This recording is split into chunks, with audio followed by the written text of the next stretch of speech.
নমস্কার। আজকে আমি কই মাছের সর্ষে পোস্ত পাতুরি করছি। দেখুন কিভাবে করছি। মাছটাকে কেটে নিয়েছি, খুব ভালো করে ধুয়ে নিয়েছি, আর মাঝখানে একটু করে কেটে দিয়েছি, তাতে ভাজাটাও ভালো হবে আর মশলাগুলো ঢুকবে, তার জন্য আমি মাঝখানে কেটে নিয়েছি অল্প অল্প করে।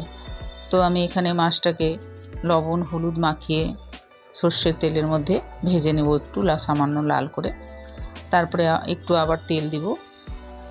তেল দিয়ে এখানে আমি ফোড়নে দেব কালো জিরে আর কাঁচা লঙ্কা।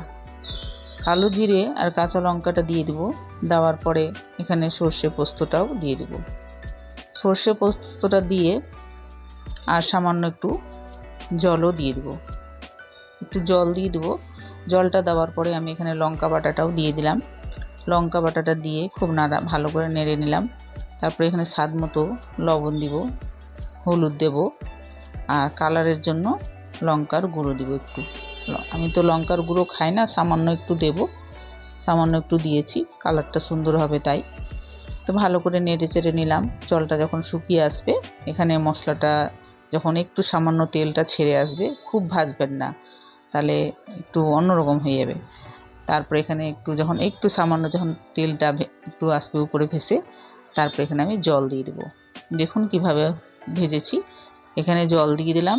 তারপরে জলটা দেওয়ার পরে এখানে মাছটাকেও দিয়ে দিব একসাথেই। মাছটাকে দিয়ে কিছুক্ষণ ফুটিয়ে নামিয়ে নেব। এটা ঝোল ভালো লাগবে না, পাতলা ঝোল রাখবেন না। পাতলা ঝোলের অন্যরকম স্বাদ আর ঘন ঝোলের অন্যরকম স্বাদ।